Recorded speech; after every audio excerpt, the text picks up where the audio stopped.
আগামীর বাংলাদেশ কোরআনের বাংলাদেশ, আগামীর বাংলাদেশ ইসলামের বাংলাদেশ, আগামীর বাংলাদেশ দুর্নীতিমুক্ত বাংলাদেশ। করতে রাজি আছেন?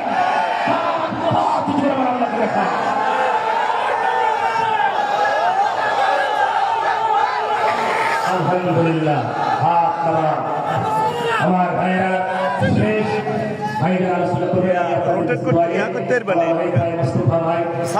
এসেছেন। আমার অ্যাডভোকেট ভাই নুরুল ভাই এসেছেন, আমার কুদ্দুস ভাই এসেছেন। সবার জন্য দোয়া করে, আমি নিজের জন্য দোয়া আছি, আজকে সবার জন্য দোয়া করে আমার আলোচনা এখানে শেষ করছি।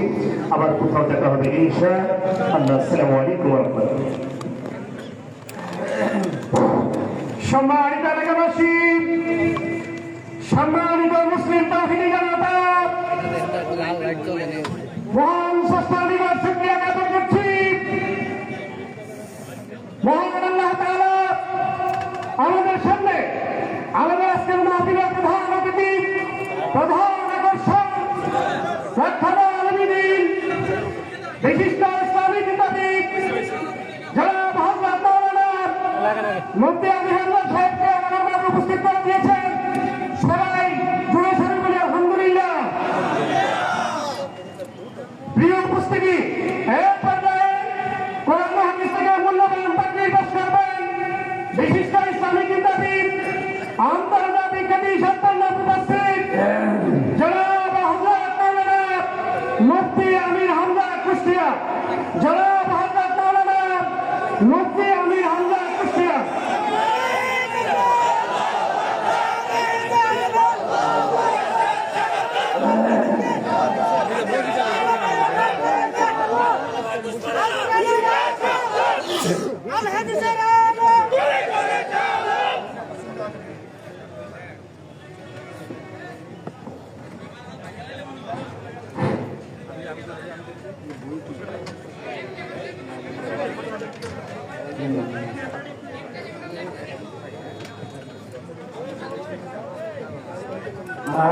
আসসালামু আলাইকুম ওয়া রাহমাতুল্লাহি ওয়া বারাকাতুহু।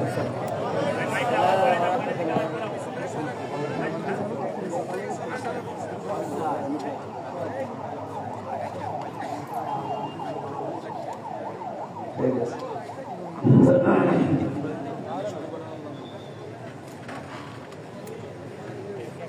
বসে যারা দাঁড়িয়ে আছেন বসে পড়ে, বসে যারা এদিক ওদিকে ঘোরাফেরা করছেন আসেন, নির্ধারিত আসনে বসে পড়েন।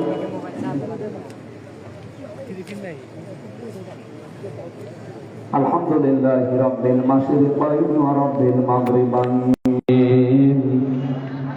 আল্লাযী খালাকা কুল্লা শাইইন যাওজাইন ওয়া জাবা আলাইনাল ইহসানা বিল ওয়ালিদাইন ونشهد أن لا إله إلا الله وحده لا شريك له وأشهد أن محمدا عبده ورسوله سيد الكونين صلى الله عليه وعلى آله وصحبه وأتباعه أجمعين ليلا ونهارا في الطرفين فقد قال الله تعالى في كلامه المجيد وبرهانه التوحيد أعوذ بالله من الشيطان الرجيم بسم الله الرحمن الرحيم إن الله يأمركم أن تؤدوا الأمانات إلى أهلها وإذا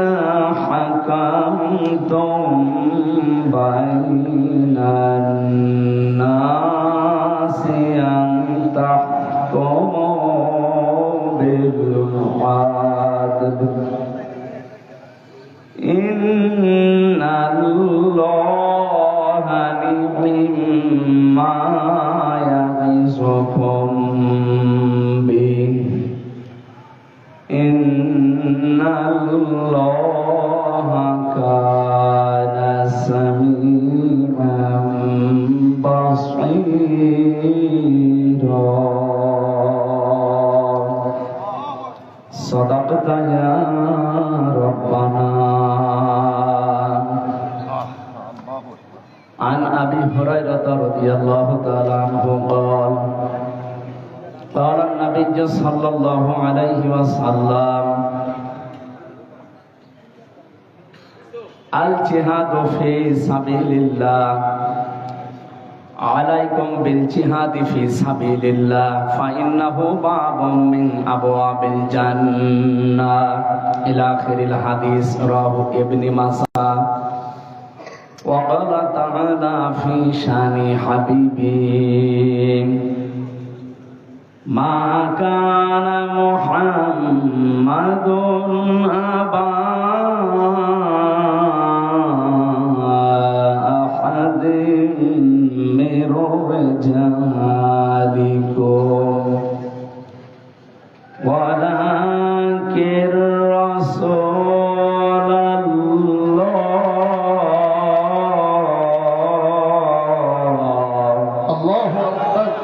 ولكن رسول الله وخاتم النبيين.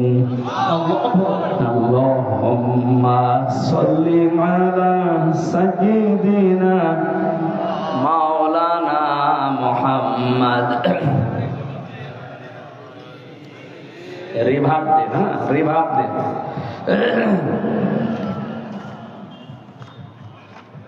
জীবনে কখনো তুমি মিথ্যা বলনি, তাই তো তোমায় পেতে কাঁদে ধরনি।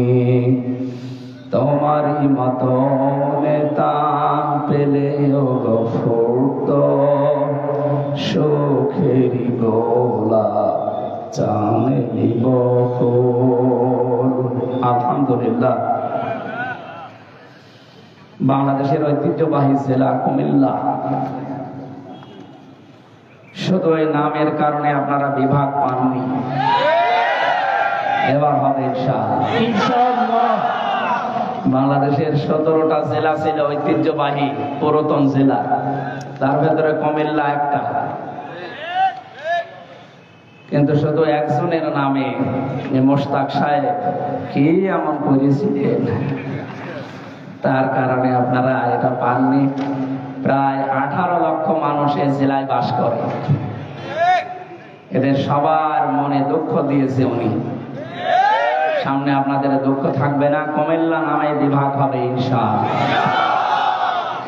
মহানগর পদুয়ার বাজার বিশ্বরোড 22 নম্বর ওয়ার্ড সন্ডু হোটেল প্রাঙ্গণে সন্ডু হোটেল অ্যান্ড রেস্টুরেন্টের উদ্যোগে কবরবাসীদের রুহের মাগফিরাত কামনায় দিন রাত ব্যাপী 3য় বাৎসরিক ওয়াজ মাহফিল ও দোয়ার মাহফিলের সম্মানিত সভাপতি, আন্তর্জাতিক খ্যাতি সম্পন্ন মুফাসসিরে কোরআন, বিশ্বনন্দিত আলেমে দ্বীন, ইসলামিক চিন্তাবিদ হযরত মাওলানা পীরজাদা মীর মোহাম্মদ হাবিবুর রহমান যুক্তিবাদী আতালাল্লাহু উমরাহু ওয়া বারাকাল্লাহু ফি হায়াতি আমিন।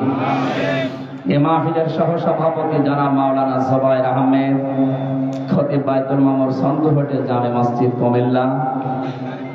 এই মাহফিলের প্রধান মেহমান আন্তর্জাতিক খ্যাতি সম্পন্ন মুফাসসিরে কোরআন হযরত মাওলানা মুশতাক ফয়েজি, একটা ব্যতিক্রম ধর্মী পীর, নাগাই দরবার শরীফ কুমিল্লা। এই মাহফিলের প্রধান আলোচক আপনাদের কুমিল্লার কৃতি সন্তান, ইসলামিক চিন্তাবিদ, গবেষক, মুফাসসিরে কোরআন, হাজার হাজার আলেমের উস্তাদ মুহাদ্দিস রফিকুল্লাহ আফসারী, সাবেক মুহাদ্দিস ডামুড্ডা কামিল মাদ্রাসা শরীয়তপুর। আতালাল্লাহু উমরাহু ওয়া বারাকাল্লাহু ফি হায়াতি, বলেন আমিন। আলোচনা রেখেছেন এখানে অধ্যাপক মাওলানা রফিকুল ইসলাম ফয়েজি, মাওলানা হোসাইন মাহফুজ চুয়াডাঙ্গা, মুফতি মুহিবুল্লাহ মাহবুবই, মাওলানা সোহাইল আহমেদ, মাওলানা এনায়েতুল্লাহ। এই মাহফিলে যাদের মাধ্যমে এসেছি আপনাদের এই সন্দ হোটেলের সম্মানিত পরিচালক বড় ভাই জনাব ইকবাল হোসেন, তার বাবা মায়ের রোহের মাগফিরাত কামনা করছি। আল্লাহ যেন জান্নাতুল ফেরদাউসের সর্বোচ্চ মাকাম তাদের দান করে। মঞ্চে বসা ওলামা ইকরাম, সামনে বসা মুসলমান ভাইরা, পর্দার আড়ালের সম্মানিতা মা এবং বোনেরা, প্রশাসনের ভাইরা, প্রাণ প্রিয় কুমিল্লাবাসী, বাংলাদেশে কুমিল্লা এবং নোয়াখালী এই দুই জেলাতে আলেম ওলামাদের বসবাস বেশি। সারা দেশে দিনের আলো জ্ঞানের আলো ছড়িয়েছে এই দুই জেলার আলেমরা। কিন্তু আবু সেহেলের বাড়ি যেখানে, মোহাম্মদ রসুল্লাহর বাড়িও সেখানে। এ জেলায় আলেমও বেশি, জালেমও বেশি। এখনো পর্যন্ত অনেকে আমরা দেখতে পাই, বিশেষ করে মডেল মসজিদের খতিব এবং ইমাম যারা 15.5 বছরে তারা যা করেছে আলেমের নাম নিয়ে, জালেমরাও এত নিচে নামে না। ইমামতি করতে হলে ইমান লাগে না? ইমান না থাকলে তার পেছনে নামাজ হবে? ইমান থাকার জন্য যে সমস্ত কাজ করা লাগে, তার প্রথম কাজ হচ্ছে ফামাই একফর বিত্তাগুত, সে যেন তাগুত ছেড়ে দেয়। তাগুত ছেড়ে না দিয়ে যদি কেউ ইমানের দাবি করে, ও ইমান টেকে না। আর তাগুত ছেড়ে দিয়ে ইমানের দাবি করলে ফাকাদ ইসতামসাকা বিল উরওয়াতিল ওয়াসকা লা ইনফিসামা লাহা, সে আমার একটা মজবুত অবলম্বন ধারণ করবে যা কখনো ছিঁড়ে যাবে না। বাংলাদেশে তাকান, যারাই তাগুত ছেড়ে দিয়ে ইমান এনেছে তাদেরকে আপনি 57 দিন রিমান্ডে নিয়েও টলাতে পারেন। ডক্টর শফিকুল ইসলাম মাসুদ তার জ্বলন্ত প্রমাণ। তারা ইমান এনেছে কিন্তু তাগুত ছেড়ে দিয়ে। যেন বাংলাদেশের ইতিহাসে এতদিন রিমান্ডে কেউ থাকেনি। জনাব দেলাওয়ার হোসেন, আমি রিমান্ডে ছিলাম, যে অফিসার ছিল আসাদুজ্জামান আসাদ, এই কোলাঙ্গার, এই শয়তান আমাকে বলছিল যে দেলাওয়ারকে আমি তার গরম করে ওর লজ্জা স্থানে ঢুকিয়েছি, ওর পুরুষত্ব নষ্ট হয়ে গেছে। পরবর্তীতে চিকিৎসার মাধ্যমে আল্লাহ আবার ফেরত দিয়েছে। বলেন তো, এই মানুষগুলো এই যে 67 দিন 65 দিন যারা রিমান্ডে কাটিয়েছে, এত জুলুম, এত নির্যাতন, ফুটবলের মতো লাথি দিয়েছে 4-5 জন মিলে একসাথে, এত কষ্ট দিয়েছিল এই ভাইদেরকে, এরপরও তারা এক চুলও টলাতে পারেনি। কারণ তারা ইমান এনেছে তাগুত ছেড়ে দিয়ে।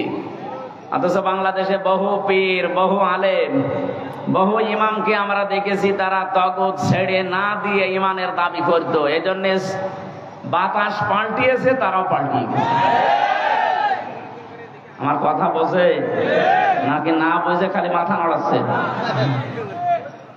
আশা করছি আপনি বুঝেছেন। সুতরাং যাদের ইমানই নেই, মান রাআ মিনকুম মুনকারান ফালিয়ুগাইয়িরহু বিয়াদিহি ফাইল্লাম ইস্তাতি' ফাবিলিসানিহি ফাইল্লাম ইস্তাতি' ফাবিকলবিহি ওয়া যালিকা আযআফুল ঈমান, রাওয়াহুল বুখারী। হযরতে আবু সাঈদ খুদরি রাদিয়াল্লাহু তাআলা আনহু থেকে বর্ণিত, তিনি বলেন, কেউ যদি শরীয়ত বিরোধী, মানবতা বিরোধী কোনো কাজ দেখে, সেজন্য হাতের দ্বারা এটা বন্ধ করে। হাত মানে শুধু এই হাত না, এটা ক্ষমতার হাত, আইনের হাত, প্রভাব প্রতিপত্তির হাত, টাকা পয়সার হাত।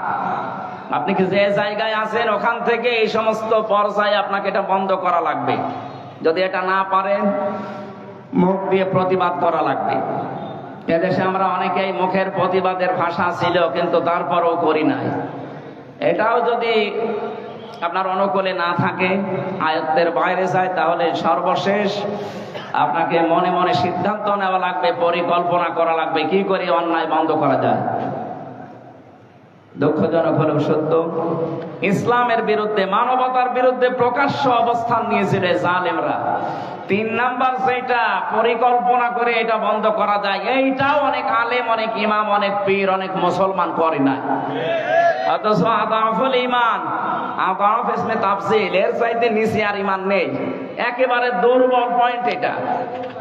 এইটাও যাদের না থাকে, তাদের ইমান থাকে কি করি? আরো তারা সহযোগিতা করতো কি করে এদের আরো বিপদে ফেলা যায়। শহীদ আল্লামা দেলাওয়ার হোসাইন সাইদি রহমতুল্লাহ আলাইহি এখানে আসতেন। আসতেন না আগে? আমি শুনেছি ওখানে উনি এখানে আসতেন। এই আমি যেখানে ছিলাম আজকে এখানেই তিনি বিশ্রাম নিতেন।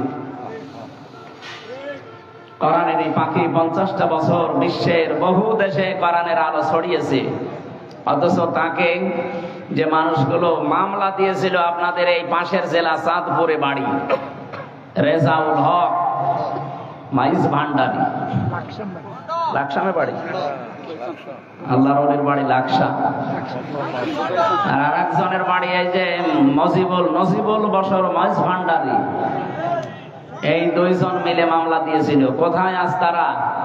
কোরআনের পাখি আজকে যদি বেঁচে থাকতে কুমিল্লাতে শুধু একবার আসার দরকার ছিল, কুমিল্লার চেহারা পাল্টিয়েছিল।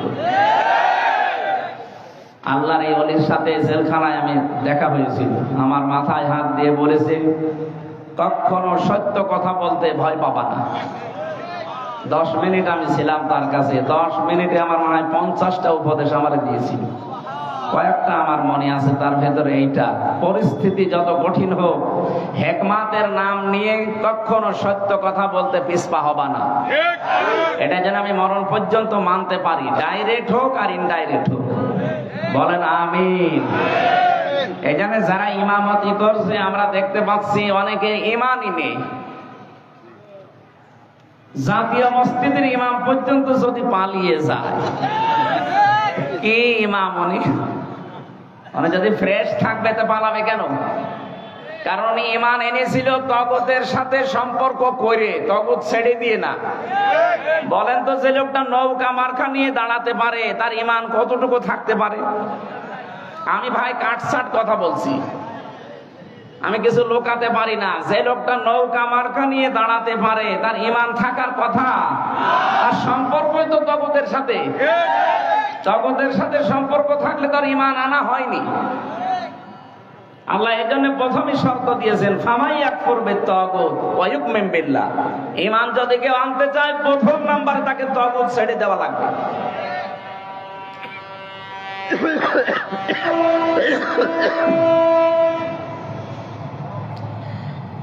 এজন্য এই ময়দানে আমরা যারা বসে আছি, আমরা যারা ঈমান এনেছি, আমরা তাগুতের সাথে সম্পর্ক তৈরি করি না, তাগুত ছেড়ে দিয়ে ঈমান এনেছি। কথা বলেন ঠিক কিনা? যে আল্লাহ আমাদেরকে দল মত জাতি বর্ণ ধর্ম নির্বিশেষে আজকে অনুষ্ঠানে নিয়ে আসলে খুশি হয়ে বলেন আলহামদুলিল্লাহ।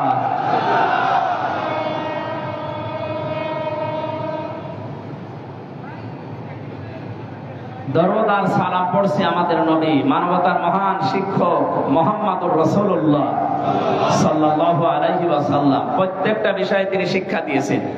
বুইসতু মুআল্লিমান, আমাকে প্রেরণ করা হয়েছে শিক্ষক হিসাবে। এমন কোন দিক আর বিভাগ নেই যেখানে তিনি শিক্ষা দেননি। আমরা যে কোরআনে কারীম থেকে তেলাওয়াত করলাম, এটা পড়তে হলে 29টা অক্ষর লাগে। কয়টা? এর প্রতিটি অক্ষরে আমার নবীর সম্মান মর্যাদা আল্লাহ আরো উপরে তুলে দিয়েছেন। তাফসীরে খাজিনের ভেতরে আছে এই তথ্যটা। আলিফ দিয়ে আমার আল্লাহ জানিয়েছেন আমার নবী আহমদ, তিনি প্রশংসিত। বা দিয়ে আল্লাহ জানিয়েছেন আমার নবী বাশীর, তিনি সুসংবাদদাতা। তা দিয়ে আল্লাহ জানিয়েছেন আমার নবী মুত্তাকি, তিনি পরহেজগার। সা দিয়ে তিনি জানিয়েছেন আমার নবী মুদ্দাসসির, কম্বলওয়ালা। জিম দিয়ে তিনি জানিয়েছেন আমার নবী জামিল, সুন্দর। হা দিয়ে আল্লাহ বলেন আমার নবী হামিম, তিনি অন্তরঙ্গ বন্ধু। খ দিয়ে জানিয়েছেন আমার নবী খাতামান নাবিয়্যিন, আমার নবী শেষ নবী। এভাবে পড়তে পড়তে আপনি ইয়া চলে যাবেন। ইয়া দিয়ে আল্লাহ ডাক দিয়েছেন ইয়াসিন, হে নেতা। এটা পাবেন তাফসীরে কাবীরে। আল্লামা ফখরুদ্দিন রাজি রাহমাতুল্লাহ আলাইহি লিখেছেন, আল্লাহ পাক বলেন ইয়া হরফে নেদা। ইয়া মানে হে, সিন মানে সাজ্জেদ। সিন শব্দের 5টা অর্থ আমি ওখানে পেয়েছি। সিন মানে সাজ্জেদুল আলামিন, সিন মানে সাজ্জেদুল বাশার, সিন মানে সাজ্জেদুল কাউনাইন, সিন মানে সাজ্জেদুল আম্বিয়া, সিন মানে সাজ্জেদুল মুরসালিন। প্রতিটি শব্দের ভেতরে তিনি ব্যাখ্যা দিয়েছেন। আল্লাহ ডাক দিয়েছেন ইয়াসিন, হে নেতা, আল্লাহর ঘোষণা দেওয়ার নেতা এই দুনিয়ায় একজনই আছে। এটা যদি অনেকে দুনিয়ার বিষয় মনে করি এড়িয়ে যেতে চায় না, এটা দুনিয়ার বিষয় না, এ সম্পর্ক সব আখিরাতের সাথে। দুনিয়াতে যার নেতা ঠিক নেই ওই মানুষটা জাহান্নামে যাবে। সূরা হুদ 12 নম্বর পারা 12 নম্বর পৃষ্ঠার 1 নম্বর লাইনের 98 নম্বর আয়াত। এটা তাফসিরে ফি জিলালিল কোরআনে আছে। ইয়াকদুমু কওমাহু ইয়াওমাল কিয়ামাতি ফাওরাদাহুমুন নার ওয়া বিসাল বিরদুল মাওরুদ। বলেন আল্লাহু আকবার। আমি যতগুলো তাফসিরে আয়াতের সাথে মিলিয়েছি এর বাংলা কথা এই, যে দলের নেতা জাহান্নামে যাবে ওই দলের কর্মীরা ওর সাথে জাহান্নামে যাবে। যদিও আয়াতের উপরটা আল্লাহ ফেরাউন সম্পর্কে দিয়েছেন, ফেরাউন জাহান্নামে যাবে, ওর অনুসারী যারা ওর পেছনে ছিল সবাইকে আল্লাহ জাহান্নামে পাঠাবে। কিয়ামত পর্যন্ত সেই নেতা জাহান্নামে যাবে, ওর নেতৃত্বে যারা চলবে তারাও জাহান্নামী। এবার আপনি নিজেকে প্রশ্ন করে বলেন তো, এটা দুনিয়ার বিষয় হয় কি করে? ইয়াউমা নাদউ কুল্লা উনাসিন বিইমামিহিম। সূরা বানী ইসরাঈলের 71 নম্বর আয়াত প্রথম অংশে আছে। আল্লাহ বলেন কিয়ামতে মানুষকে আমি ডাক দেব তার নেতার সাথে। কেন দুনিয়ার বিষয় মনে করে নিজের কপালে আগুন লাগাচ্ছেন? এটা আখিরাতের বিষয়। এইটা আজ আমাদের দেশে ঠিক নেই, এই জন্যই তো সাদাবাজি এখনো বন্ধ হচ্ছে না। কি সাদাবাজি বন্ধ হয়ে গেছে? আপনি এমন নেতার পেছনে ঘোরেন যে নেতাও সাদাবাজ, কর্মীও সাদাবাজ।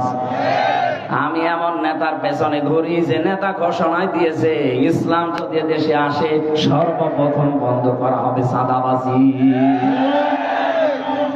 আপনি কিসের নেতা মানেন?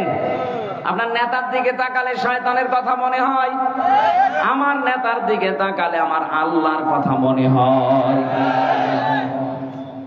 কি বেশি বলে ফেললাম? হ্যাঁ, বেশি হয়। এটা দুনিয়ার বিষয় মনে করে এড়িয়ে যাওয়ার কোনো সুযোগ নেই। কিয়ামতে বিচার ব্যবস্থা আল্লাহ বানিয়েই ডাকবে আপনার নেতার সাথে। আগে নেতা, এরপরে কর্মী। আপনার বিবেকে কি বলে? যেদিন আপনার নেতা সামনে থাকবে, তার যে চেহারা সুরাত, তার যে চরিত্র আপনি না জানলেও আল্লাহ জানে না? কথা বলেন না কেন? ওরে দেখেই তো আল্লাহর রাগ হয়ে যাবে। আপনার পর্যন্ত আর যাওয়া লাগবে না। তো সামনে যেটা আছে এটাই তো 2 নাম্বার, ওই মনে হয় 3 নাম্বার। আপনার পর্যন্ত আর বিচারও করা লাগবে না, নেতাকে দেখেই সাথে সাথে দিয়ে দেবে। এই জন্য কোরআনে কারিমে আমি যে আয়াত পড়েছি এর পরের আয়াতে আপনি দেখবেন সূরা নিসা 60 নাম্বার আয়াত, 59 নাম্বার আয়াত। রব্বুল আলামিন বলেন ইয়া আইয়ুহাল্লাযীনা আমানু আতিউল্লাহা ওয়া আতিউর রাসূলা ওয়া উলিল আমরি মিনকুম। ওহে যারা ঈমানের দাবি করো, আমি আল্লাহর আনুগত্য করো, আমার রাসূলের ইতাআত করো, আর উলিল আমর তোমাদের ভেতরে যারা নেতা নেতৃত্ব দেয় তাদেরকে তোমরা মেনে চলো। কুমিল্লাবাসী কান খাড়া করে শোনেন, এই যে আতিউ, এটা ফেল, এটা ভার্ব, এটা ক্রিয়া। এই শব্দটা আল্লাহ নিজের নামে আর রাসূলের নামে দিয়েছেন, কিন্তু উলিল আমরের আগে তিনি দেননি। মুফাসসিরিন ইকরাম বোঝাতে চেয়েছেন আল্লাহ আর রাসূলকে মানা লাগবে, কোনো প্রশ্ন করা যাবে? আরো জোরে বলেন। আপনার বুঝে আসুক বা না আসুক মানা লাগবে, এইটাই ফাইনাল। কিন্তু উলিল আমর যারা আল্লাহ রাসূলের পরে দুনিয়ায় নেতৃত্ব দেবে, এদেরকে মানতে হলে মাস্ট বি দেখা লাগবে লোকটা আল্লাহ রাসূলকে মেনে চলে কিনা। আল্লাহ রাসূলকে যদি মেনে চলেও আমার আত্মীয় না হলেও ওইটাই আমার নেতা। আল্লাহ রাসূলকে মানি না, ও আমার বাবা হলেও পরে আমি মানি না। এটা যত বর্তমান করতে পারবেন দুনিয়ার জীবনে তত শান্তি পাবেন। এইটা বাস্তবতায় আমরা নিতে চাই না, অনেকে ভয় পায়। আর বলে যে না হুজুর এটা রাজনীতি, এটা বলার দরকার নেই। এটা না বলতে বলতে তো আজ আমাদের অবস্থা এই পর্যায়ে পৌঁছিয়েছে। আমাদের বউগুলো এখন রাজমিস্ত্রি, আর আমরা জোগাইলে কথা বলছে না।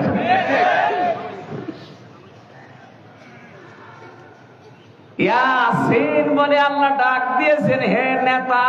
সিন শব্দের অর্থ বললাম 5টা। প্রথম নম্বর অর্থ হচ্ছে সাজ্জিদুল আলামিন, আলম না। এখন বিশ্বে 257টা রাষ্ট্র আছে, কিছুদিনের ভেতরে আরো 6টা রাষ্ট্র বাড়তেছে। কথা বুঝে কি? এই যে 7 সিস্টার যদি ভেঙে যায়, আরো 6টা রাষ্ট্র বাড়বে। 257 আর 6 কত হয়? কয়েকদিন পরে পৃথিবীর মানচিত্রে আপনারা দেখতে পাবেন 263টা রাষ্ট্র হয়ে গেছে। কারণ যেভাবে আপনারা পেছনে লেগেছেন, আপনারা ভাঙতে বাধ্য। এতদিন মুসলমানকে গরু খাওয়ার অপরাধে জবাই করেছেন, আমরা কিছুই বলি নাই, কিন্তু এখন আপনারা আল্লাহর ঘর ভাঙা আরম্ভ করেছেন। আপনার পূর্বপুরুষের দিকে তাকান। আব্রাহা আল্লাহর ঘর ভাঙতে এসে কাসফিম মাকুল হয়ে গেছে। এক কথা বলে না কেন? আপনাদেরকে আল্লাহ ভুসি বানিয়ে ফেলবে, টুকরা টুকরা করে দেবে। আজকেও সকালে দেখেন একটা মসজিদ ভেঙেছে শয়তানরা। বিশ্বের দিকে তাকালে আমরা দেখি কেউ মাটির নিচে গ্যাস পায়, তেল পায়, সোনা পায়, লোহা পায়, আর শয়তানরা শুধু মন্দির পায়। আমরা যদি এখন বলি ঢাকার স্বামীবাগের ইসকন মন্দির 500 বছর আগে এখানে মসজিদ ছিল, আমরা ভেঙে দেব, কি করবেন আপনি? বাবরি মসজিদ ধোয়া তুলে আপনি ভেঙে দিলেন। আজকে সকালবেলা এক হিন্দুর বক্তব্য শুনেছেন, মোদির বিরুদ্ধে এই লোকটা, ভারতে বাড়ি কলকাতায়। সে বলছে কেন এই ধোয়া তুলে মুসলমানদের কলিজায় আঘাত দিচ্ছেন? তাদের বাবরি মসজিদটা ধোয়া তুলে ভেঙে দিলেন। এখনো পর্যন্ত তাদের মসজিদ গুলো, আল্লাহর ঘরগুলো ভাঙতেছেন। আমাদের দেবতাকে কেউ গালি দিলে যেমন লাগে, তাদের আল্লাহকে গালি দিলে ওইরকমই লাগে। সব হিন্দু খারাপ না, কিছু উগ্রপন্থী হিন্দু আছে যারা, তাদের জন্য আজ হিন্দুদের বদনাম হয়ে যাচ্ছে। এই জন্য ভারতে যারা শুধু উগ্রপন্থী হিন্দু বাদ দিয়ে যত ধর্মের লোক আছেন, যত জাতির লোক আছেন, তাদের এই মুহূর্তে অন্তত সতর্ক হওয়া দরকার। এই উগ্র হিন্দু জঙ্গি এদেরকে থামান, নাই তো এদের জন্য আপনার কিন্তু বিশ্বের মুখ থেকে বিচ্ছিন্ন হয়ে পড়বেন। একটা প্রতিবেশীর সাথে আপনার মিল নেই, আফগানিস্তানের সাথে মিল নেই, পাকিস্তানের সাথে মিল নেই, নেপালের সাথে মিল নেই, মালদ্বীপের সাথে মিল নেই, ভুটানের সাথে মিল নেই, চীনের সাথে মিল নেই, মায়ানমারের সাথে মিল নেই। আমাদের সাথে মিল ছিল কন্যা যতদিন ছিল, কন্যা নেই, মিল নেই। কি আরম্ভ করেছেন আপনারা? আল্লাহর ঘরগুলো এভাবে ভেঙে দিচ্ছেন। আবার বলে যে আমরা চট্টগ্রাম নিয়ে নেব। আরে দাদা, আপনি কি যৌতুক নেবেন নাকি? আর মেয়ে তো পালিয়ে গেছে, যৌতুক কিসের? পালানো মেয়ের কোনো যৌতুক আছে না? ও মেয়ের বিয়ে তো আমরা মানি না, কারণ মেয়ে যার সাথে এতদিন আমরা বলতাম যে স্বামী স্ত্রীর সম্পর্ক, এটা তো একটা ভুয়া জিনিস। এটা ভুয়া না? যার সাথে গেছে তার সাথে তো আমাদের ধর্মে বিয়ে জায়েজ নেই। ওয়ালা তুনকিহুল মুশরিকিনা হাত্তা ইউমিনু, সূরা বাকারা 221 নম্বর আয়াতের মাঝের অংশে আছে। আল্লাহ পাক বলেন, যতক্ষণ মুশরিক পুরুষ মুসলমান না হবে, ঈমান না আনবে, তার সাথে মুমিনা নারীর বিয়ে করা জায়েজ নেই। এটা আমি বানালাম?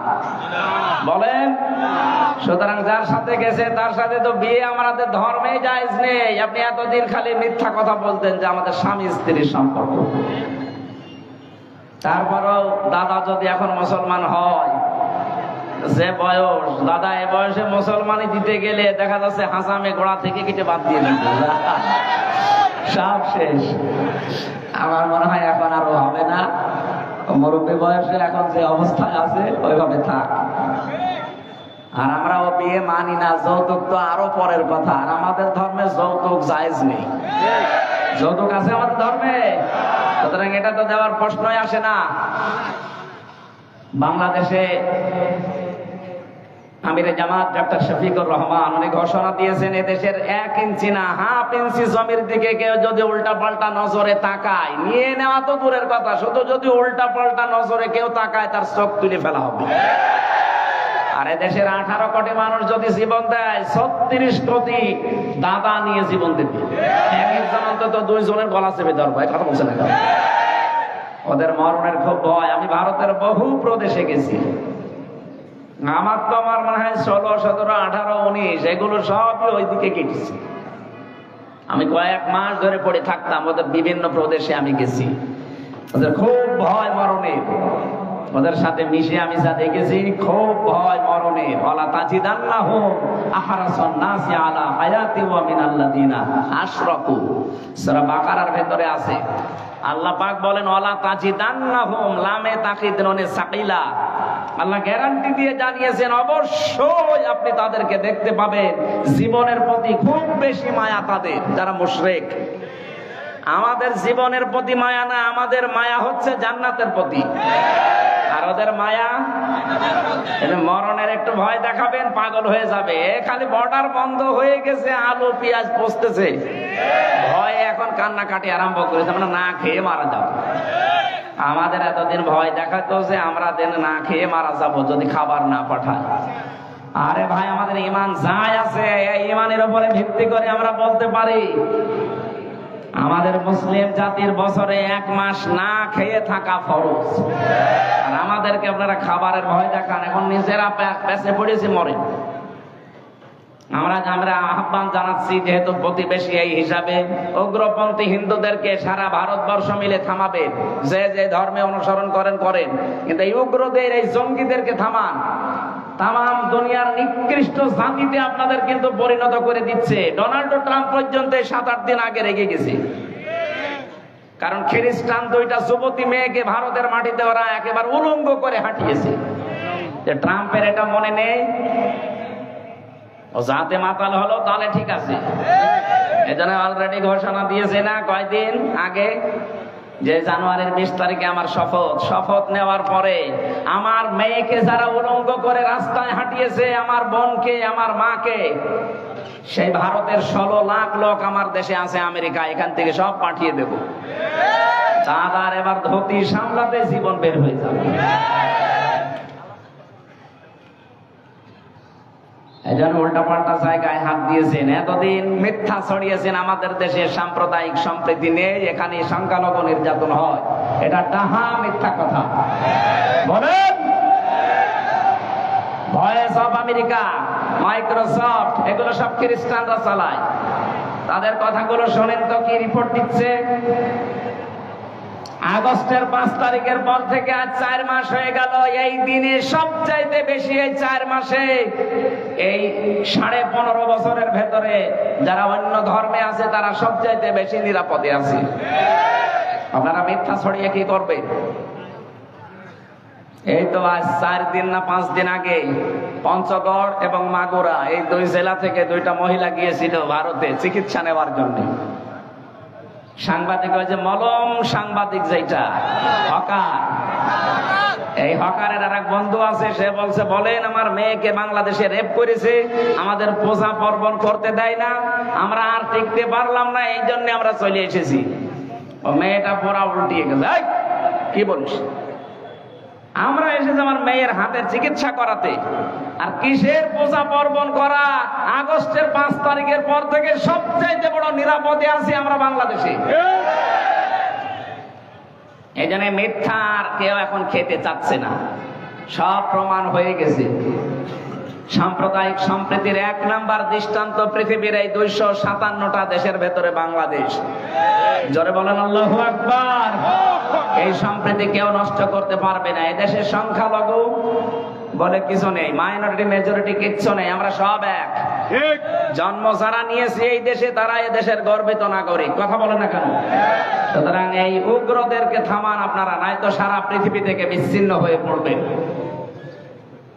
যদি 7 সিস্টার ভেঙে যায়, যেহেতু বিশ্বে এখন 257টা 263টা রাষ্ট্র হয়ে যাবে, এই 263টা রাষ্ট্রের যেখানে আপনি বাস করেন, সেখানে আপনাকে বিশ্ব নবীকে নেতা মানা লাগবে। এর নাম সাইয়্যিদুল আলামিন, আলম না। শুধুমাত্র এই পৃথিবীর এই 263টা রাষ্ট্র না, যত জগৎ আল্লাহ বানিয়েছে, কেউ যদি বলে আমি চাঁদের দেশে থাকি, সেখানেও আপনাকে নবীকে মানা লাগবে। কেউ যদি বলে আমি মঙ্গল গ্রহে থাকি, সেখানেও নবীকে মানা লাগবে। ইয়াতানাজ্জালুল আমরু বাইনাহুন্না, আল্লাহ পাক বলেন প্রতিটি আসমানে আমার বিধিবিধান নাযিল হচ্ছে, যেখানে যেই সৃষ্টি আছে তার জন্য এরকম বিধান আমি নাযিল করি। যেখানেই যাবেন আপনাকে নবী ছাড়া অন্য কাউকে আপনি মানতেই পারবেন না। 2 নম্বরে সাইয়্যিদুল বাশার, বাশার মানে মানুষ। কেউ যদি বলে আমি মানুষ, মানুষ পদবাচ্যে যারা বিবেচিত, মাস্ট বি তাকে নবীকে নেতা মানা লাগবে। শুধুমাত্র দুনিয়ার এই জগৎ না, মানুষ না, সাইয়্যিদুল কাউনাইন বলা হয়েছে 3 নাম্বার।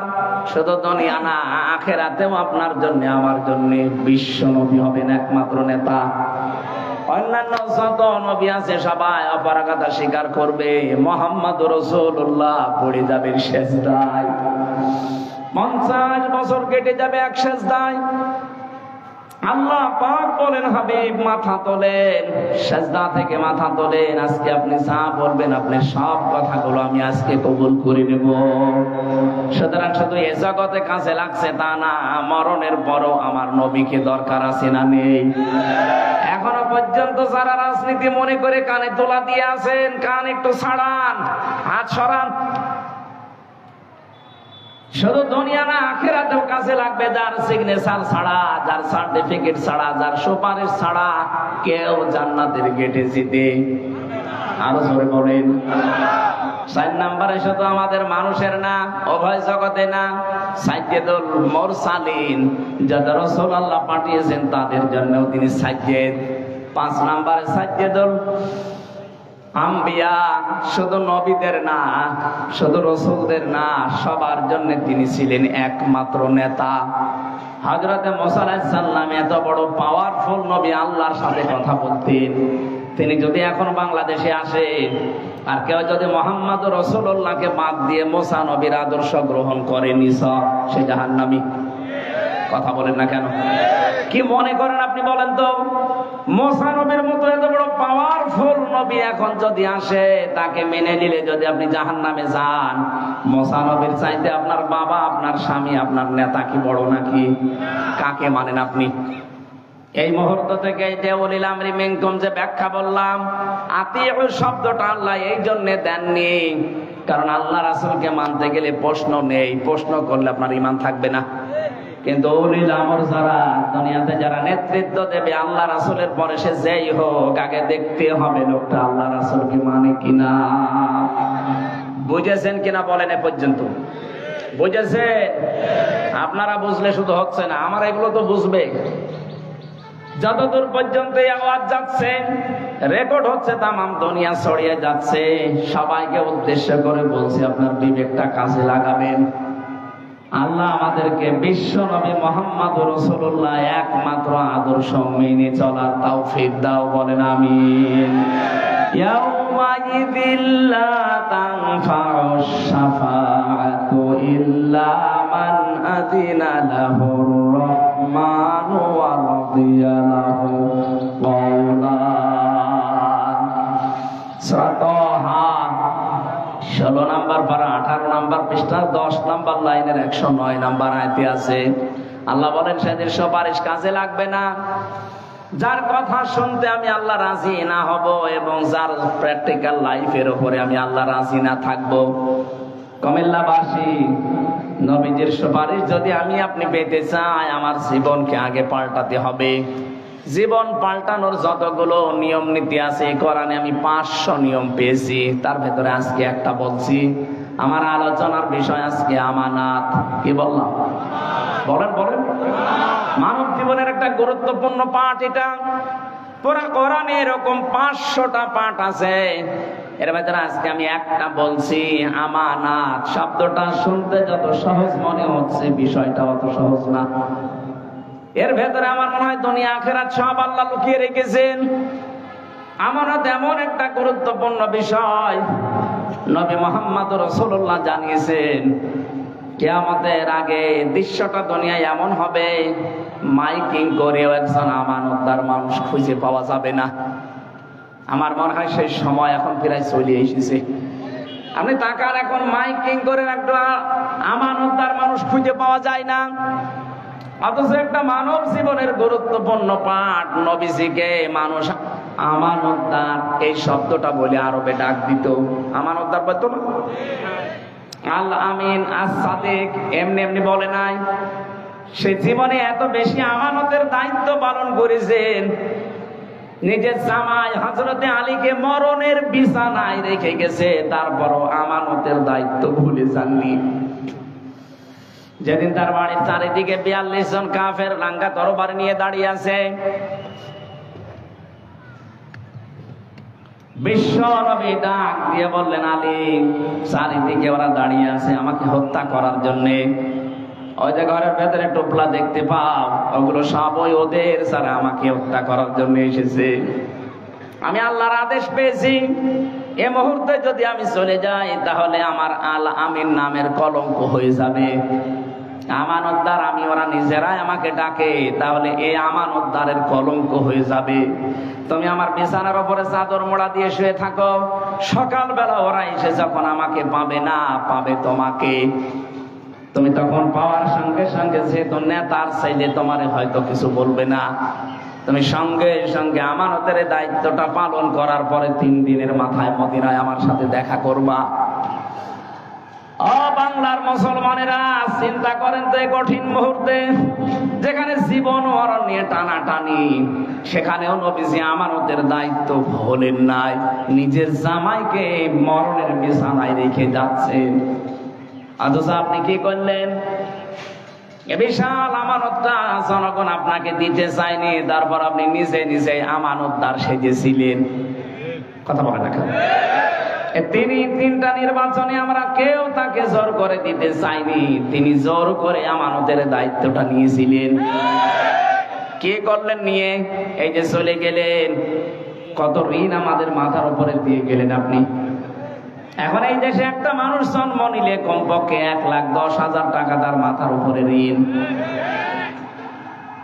রিপোর্ট দেওয়া হচ্ছে এই দেশে প্রতি বছরে, এই 15.5 বছরে, প্রত্যেক বছরে 42,000 কোটি টাকা শুধু পাচার হয়েছে। এক দরবেশ সেই টাকা মেরে খেয়েছে 36,000 কোটি। এস আলম একটা কোলাঙ্গার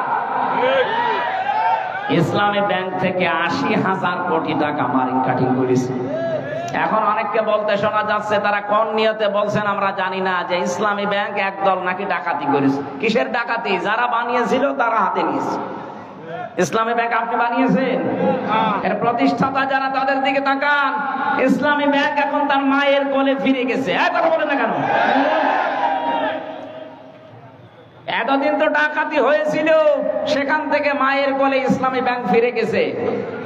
যাদের চরিত্র ওই রকম তারা ওই রকম কথা বলতে পারে, যাদের চরিত্রের ভেতরে এরকম মারিং কাটিং। কথা বলছেন না কেন? আমরা তো ঘোষণায় দিয়ে দিয়েছি আমাদের চরিত্রের ভেতরে কোনো মারিং কাটিং করার অভ্যাস নেই। যদি দেখাতে পারেন যে 1 টাকা কেউ মেরে খেয়েছে, শুধু প্রমাণ দেন। কি করে দেখেন। 2টা মন্ত্রী ছিল, 1 টাকা পর্যন্ত দুর্নীতি করেছে, প্রমাণ আজও কেউ দিতে পারেনি। এরপরে আবার কি দেখানো লাগবে আপনাকে? মানে কিছু দেখান, কি দেখাবো এর চাইতে? মন্ত্রীর জায়গায় থেকে যদি 4 আনা কোনো দুর্নীতি না পায়, এই বাংলাদেশের ইতিহাসে প্রথম যে মন্ত্রণালয় চালানোর পরে আবার কিছু টাকা বেঁচে গেছে, ওগুলো ফেরত দিয়েছে। কে দেবে বলেন? এই কুমিল্লা সাক্ষী কিছুদিন আগে নেতা এসেছিল, 5টা মোবাইল পাওয়া গেছে, সেটা আবার ফেরত দিয়ে দিয়েছে।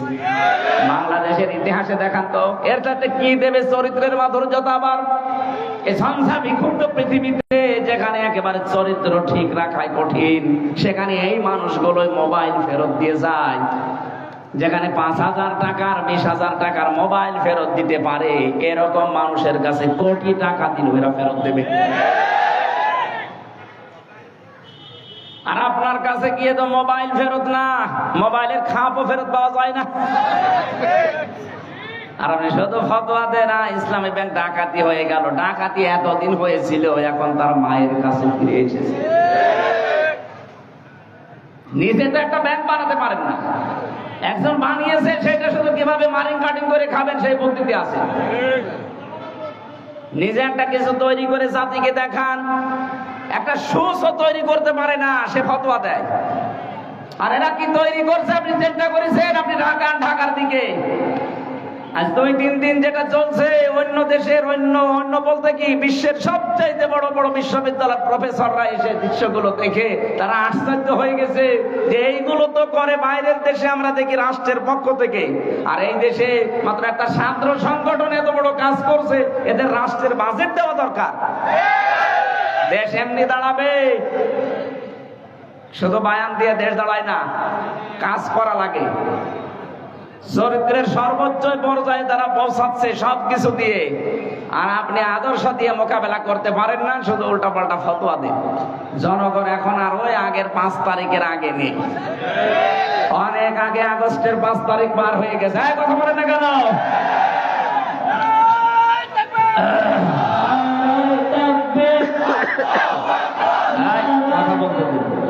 কথা বলতে দেন। কুমিল্লাবাসী উনি 14টা সুটকেস নিয়ে চলে যাচ্ছে, আর নবীজি বলেন আলী এগুলো নিয়ে গেলে আমার আলামিন নামের কলঙ্ক হয়ে যাবে। আপনি এতগুলো সুটকেস নিয়ে চলে গেলেন, আপনার মুসলমান নাম আপনার হাজি নামের কলঙ্ক হইল না?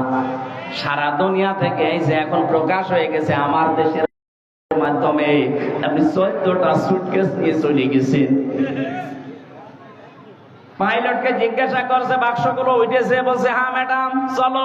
একটা মানুষকেও কিছু জিজ্ঞাসা করলেন না, কথাও বললেন না কারোর সাথে। আপনার এত দরকার সুটকেসের? যাওয়ার সময় যদি কাকু কেউ বলতো যে কাওয়া চলে গেলাম, কিছুই বলে নাই। আমারও বলিলেন, আমরা বলতে পারতো না যে 3 বছর জেল খাটালাম, কিছু মনে করো না, মাফ করে দিও, চলে গেলাম, এই কথা বলে না। তাও বলতো তো দোয়া চাবে, যাইনি, ওই সময় তো বাইরে ছিলাম। আপনার সুটকেস এত দরকার যে সুটকেসের খবর নিয়েছে, এগুলো উঠেছে বিমানে, হ্যাঁ চলো এবার যা, ওগুলো নিয়ে চলে যান। আপনার নামের কলঙ্ক হয়ে গেছে, আপনি হাসি না, আপনি পাঁচি। আপনাকে মুসলমান বলতো মানুষের ঘৃণা হয় এখন। কথা বলে না কেন? নবীজির কাজ ছিল মানুষের বোঝা বহন করে দেওয়া, মানুষের বোঝা হালকা করা, আর আপনি মানুষকে বোঝা দিয়ে গেলেন। এই 2780 জন মানুষ এখন হাসপাতালে কাতরাচ্ছে, কারো হাত নেই, পা নেই, চোখ নেই, অন্ডকোষ উঠে গেছে। এগুলো তার পরিবারের জন্য, সমাজের জন্য, দেশের জন্য বোঝা না? এই বোঝাটা তো আপনি দিয়ে গেলেন। আপনি যদি চলে যাবেন তো কয়েকদিন আগে গেলে তো এই বোঝাগুলো এ দেশ এখন আর বহন করা লাগে। আর কথা বলে না কেন? কোটি কোটি টাকা ঋণ দিয়ে গেলেন আমাদের দেশে, চলে যাবেন তো আগের থেকে চলে যেতে পারলেন না? এই মহাসাগরে আমাদেরকে ভাসিয়ে রেখে গেলেন। এই জন্য আপনাকে নবীর উম্মত বলাও মনে হয় ঠিক না, কারণ নবীর কাজ ছিল মানুষের বোঝা তাহমিলুল কাল্লা, তিনি বোঝা বহন করতেন, হালকা করে দিতেন, আর আপনি বোঝা আরো দিয়ে গেলেন। ইন্নাকা লা তাসিলুর রাহিমা, হে নবী আপনি ভয় পাবেন না। কিসের ভয় আপনার? আপনি তো মানুষের সম্পর্ক ঠিক রাখেন। আর 15.5 বছরে কার সাথে আপনার সম্পর্ক আছে বলেন? কোন আলেমের সাথে আপনার সম্পর্ক নেই। যেগুলো আলেম নামে সম্পর্ক ছিল সবগুলো জালেম। এই ফরিদউদ্দিন মাসউদ একটা টাটকানির ভেজাল জালেম। ওইটা কোরআনের পাকের নামে ও ফাঁসির আদেশ চেয়েছে শাহবাগে গিয়ে, ওটারে আলেম বললে গুনাহ হবে। যেই দিন এরকম উল্টা পাল্টা কাজ করেছে, আর একজনকে দেখতাম বাইতুল মোকাররমের ইমাম, কওমি জননী নাম দিয়েছে জালেমাকে। ওই দিন 76 জন আলেম আমার সাথে জেলখানায়, কওমি মাদ্রাসার মাওলানা মামুনুল হক সহ প্রত্যেকে বরদোয়া দিয়েছে। যে কইল কি এই লোকটা? শাপলা চত্বরে হাজার হাজার মানুষকে যায় যে মহিলার ইঙ্গিতে দুনিয়া থেকে বিদায় করে দিল, আর আমরা এখনো পর্যন্ত যে মহিলার ইঙ্গিতে জেল খাটতেছি জেনার তহমত মাথায় নিয়ে। মামুনুল হকের মামলা কি ছিল? ব্যভিচারের মামলা। জেনার মামলা দিয়েছে আমার নামে, আর আমার জাতি ভাই হয়ে ওই জালেমাকে নাম দিচ্ছে কওমি জননী। ওই দিন একেবারে সারা দিন সারা রাত ধরে শুধু জেলখানে ওর নামে বরদোয়া হয়েছে।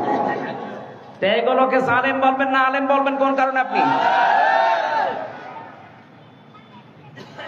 এই আলেম নামে জালেমদের সাথে আপনার সম্পর্ক, কোন আলেমের সাথে আপনার সম্পর্ক ছিল না। আরো আলেমদেরকে ধরে ধরে কাউকে গুম করেছেন, কাউকে খুন করেছেন, কাউকে আটক করে রেখেছেন বছরের পর বছর। নিজে আমার রিমান্ডে বলতো যে অফিসার গুলো যে আপনার কোনো দোষ নেই, আমরা জানি, তে আমার দোষ নেই, আপনারা নিজেরাই বলছেন, এভাবে আমাকে এত কষ্ট দেন কেন?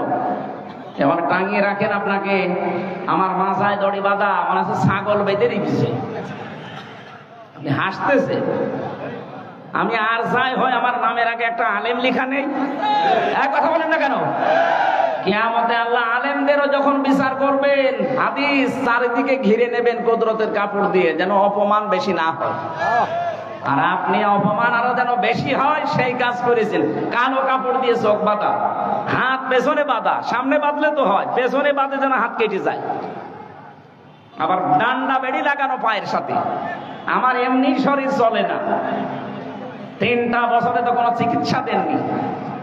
এই অবস্থায় যদি হাত বাঁধা, পা বাঁধা, চোখ বাঁধা, আবার মাথায় দড়ি দেওয়া, কি শুরু করেছেন? আবার মাথার উপরে টুপি দিয়ে দিত, হেলমেট, বুকে একটা কিছু দিত যেন কেউ গুলি না মারে। এই যে ভণ্ডামি গুলো শুরু করেছিলেন আলেমদের সাথে, সম্পর্ক আপনার কার সাথে ছিল? দেশের মানুষ আন্দাজে আপনাকে নাম দিত মানুষ কন্যা। যারা সামনাসামনি এরকম প্রশংসা করতো, কই তারা আজকে? আজ সবগুলো আপনার বিরুদ্ধে বলছে। এই যে পলক, এই কথা বলেন না কেন? ইন্টারনেট বন্ধ করে দিয়েছিল আপনার ইশারায়, পলক এখন সব বলে দিচ্ছে। তাও তো এখনো পলককে ডিম দেয়নি, ডিম দিলে সব বলে দেবে। সম্পর্ক যারা ঠিক রাখে মানুষের সাথে, বিশেষ করে আত্মীয়তার সম্পর্ক, রক্তের সম্পর্ক, তাদের কোনো ভয় নেই। আর যারা এই সম্পর্কগুলো আরো নষ্ট করে, তাদের ভেতরে আল্লাহ ভয় ঢুকিয়ে দেয়। এমন ভয় দিয়েছে দুপুরের খাবার খাবে সময় পাই, খালি বলেছিল 5 মিনিট, তারপরও সময় দেয়নি। বলে না সে সময়ও নেই, ভয়তে আগেই পালিয়ে গেলেন। পৃথিবীতে যারা পালিয়ে যায় তারা আবার ফিরে আসে, এরকম ইতিহাস আমি পড়িনি। 805 বছর আগে পালিয়েছিল লক্ষণ সেন, আজও ফিরে আসেনি। এসেছে, চলে গেছে, হারিয়ে গেছে। কিছুদিন আগে আশরাফ ঘানি পালিয়েছিল, ফিরে এসেছে? এক কথা বলেন না কেন? মালদ্বীপের রাজা পালিয়েছিল, শ্রীলঙ্কার রাজা, ফিরে এসেছে?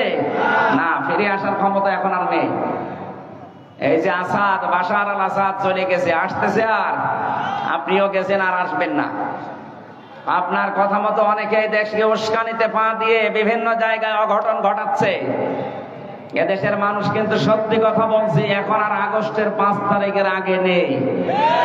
কেউ উস্কানিতে পা দিয়ে যদি এই দেশকে অস্থিতিশীল করার চেষ্টা করেন, এ দেশটা এখন ছাত্র জনতা আমাদেরকে আমানত দিয়েছে, এই আমানতের খেয়ানত আমরা করতে, আরো জোরে বলেন, করতে। গোপালগঞ্জের কিছু মানুষ আবেগে লাফিয়েছিল, এমন পিটানো পিটিয়েছে পুলিশে, প্রশাসনে, আর্মিতে, পেছনে বান্দরের পেছনের মতো লাল হয়ে গেছে।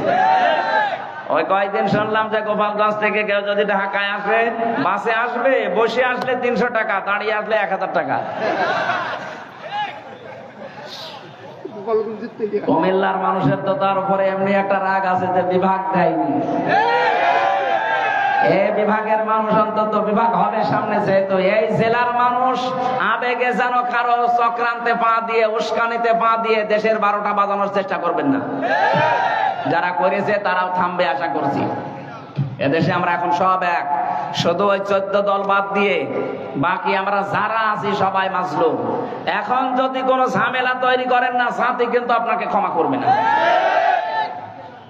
এই জন্য আমানতের দায়িত্ব নবী নিজে জীবন দিয়ে পালন করছিলেন, আর আপনি আমানতের দায়িত্ব পেয়ে সবগুলো নিয়ে খেয়ানত করে চলে গেলেন। আপনি নবীর উম্মত দাবি করতে পারেন না, এর পরের গুলো তো একটাও মানেন না। আল্লাহ রাব্বুল আলামিন বলেন, ইন্নাল্লাহা, অবশ্যই আমি আল্লাহ, ইয়া'মুরুকুম, তোমাদেরকে আদেশ করছি, আন তুআদ্দুল আমানাতি ইলা আহলিহা, তোমাদের যাবতীয় আমানতকে তার প্রাপকের কাছে পৌঁছিয়ে দেবা। এখানে গচ্ছিত যে আমানতটা আছে এইটার কথা বলা হয়েছে। তাফসীরে ইবনে কাসিরের ভেতর থেকে শোনাচ্ছি, হযরত ওসমান ইবনে তালহা রাদিয়াল্লাহু তাআলা আনহা, তার ঘটনা এই আয়াতের ভেতরে আছে নবীজি মক্কা বিজয় করলেন, নিজে উঠের উপরে চড়ে তাওয়াফ করলেন, লাঠি দিয়ে হজরে আসওয়াদকে তিনি স্পর্শ করলেন। এরপরে হযরতে তালহা ওসমান ইবনে তালহাকে ডাক দিয়ে বললেন, এই নাও চাবি, কাবার এই চাবি। দরজা খুলে তিনি 2 রাকাত নামাজ আদায় করে চাবিটা দিয়ে দিলেন। বললেন, কিয়ামত পর্যন্ত তোমার বংশের কাছে এই আমানতটা থাকবে। একটা তিনি ওই সময় তেলাওয়াত করে জানালেন, অবশ্যই আল্লাহ নির্দেশ দিয়েছে তার আমানতকে তার প্রাপকের কাছে পৌঁছিয়ে দাও। আমানতের কথা কেন বারবার বলছি? আমার এই জীবনে আমি কোরআনে কারিমে পড়াটা পড়ে আমানত পেয়েছি প্রধানত 27 প্রকার। কত? 27 প্রকার। আপনি কি ঘুমাচ্ছেন? 27 প্রকার আমানতকে দুনিয়ায় আপনাকে পালন করে দেখানো লাগবে। তার প্রথম প্রকার আমানত হচ্ছে আপনার জীবনটা।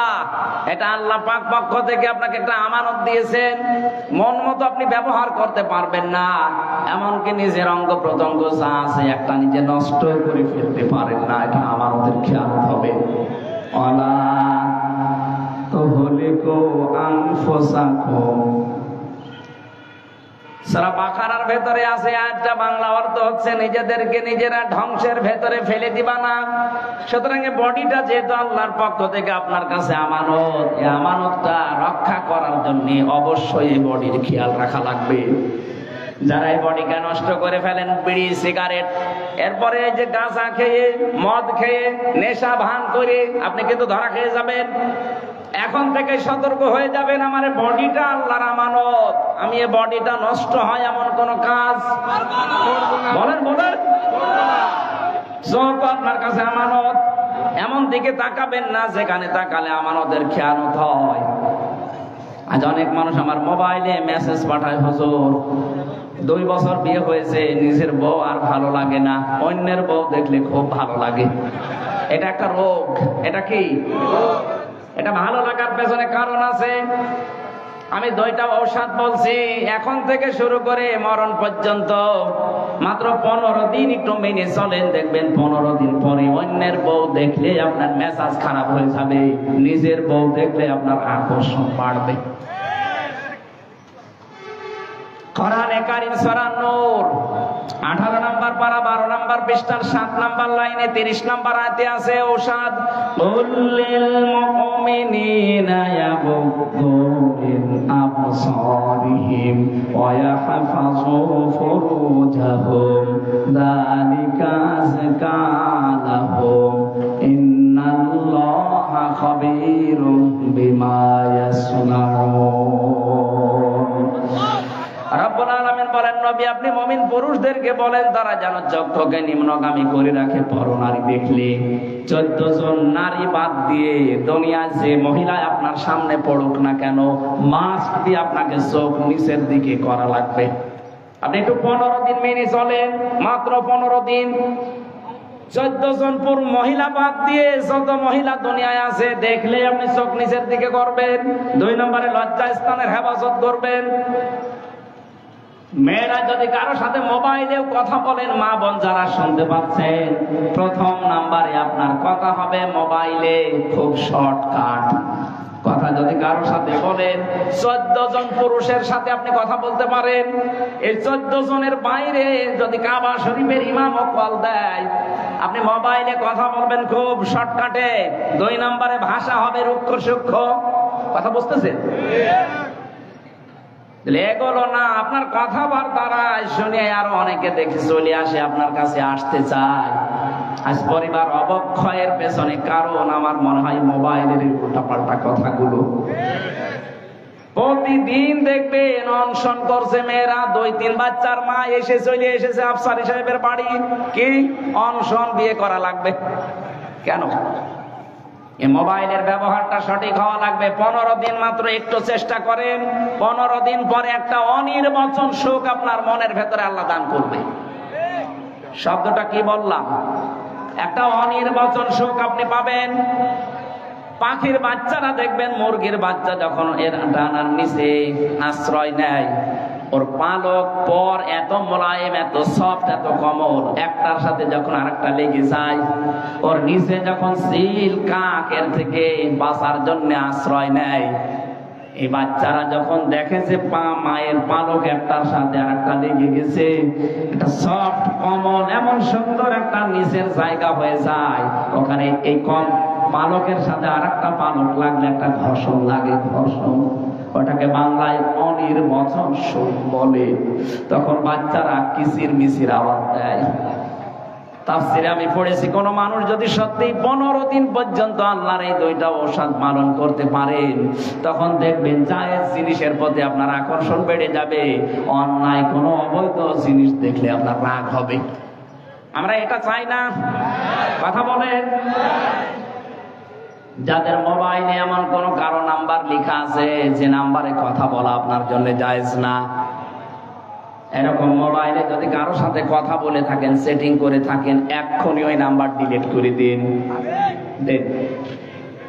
এখনই ডিলিট করে দিন। এটা একটা আমানত আপনার জন্য। এই আমানত রক্ষা করেন। 15 দিন আমি সময় দিলাম, আল্লাহর কসম আমি নিজে পরীক্ষা করে বলছি, 15 দিনের ভেতরে মাস্ট বি আপনাকে আল্লাহ একটা পরিবর্তন এনে দেবে।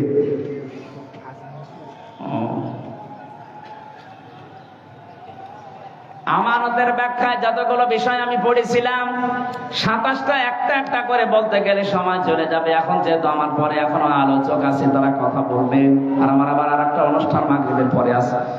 আমি আমার শ্রদ্ধেয় বড় ভাই যে মুহাদ্দিস রফিকুল্লাহ আফসারী সাহেবের লেখা, উনি তো বহু বই লিখেছে, মনে হয় আমি একটা লিস্ট করেছিলাম 53টা। আজকে আমাকে একটা বই উপহার দিচ্ছে, এটা খুতবার বই, জমার খুতবা, এটা সম্পূর্ণ সৃজনশীল খুতবা। আমি বইটা পড়বো, আমি আশা করছি, ভাইয়ের কাছে চেয়েছিলাম, উনি আমাকে উপহার দিয়েছেন। আপনারা সুযোগ পেলে বইটা ওনার গাড়িতে থাকতে পারে। শিক্ষিত মানুষ, বিশেষ করে ইমাম যারা, খতিব যারা, তাদের জন্য এটা লাগবে। আমি যেহেতু নিতে চাচ্ছি, আপনারাও নিবেন। আমার ড্রাইভার কই, এই বইটা গাড়িতে রাখো। সম্মানিত ভাইরা, এরপরে হাকামতুম বাইনান নাসি আন তাহকুমু বিল আদলি, এই শব্দগুলো ছিল, আমি আর আগাতে পারলাম না সামনে। আগামীতে আমাদের এই অনুষ্ঠান আবার হবে প্রতি বছরে বছর ইনশাআল্লাহ।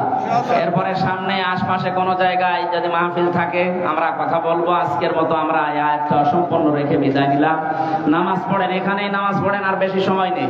নামাজের পরে মুহাদ্দিস রফিকুল্লাহ সাহেব উঠবেন ইনশাআল্লাহ। ওনার পরে আবার মাওলানা হাবিবুর রহমান যুক্তিবাদী সাহেব আছে।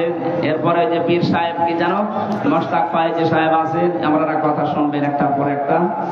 আমিন। বারাকাল্লাহু লানা ওয়া লাকুম ফিল কোরআনিল আযীম। আসসালামু আলাইকুম ওয়া রাহমাতুল্লাহ।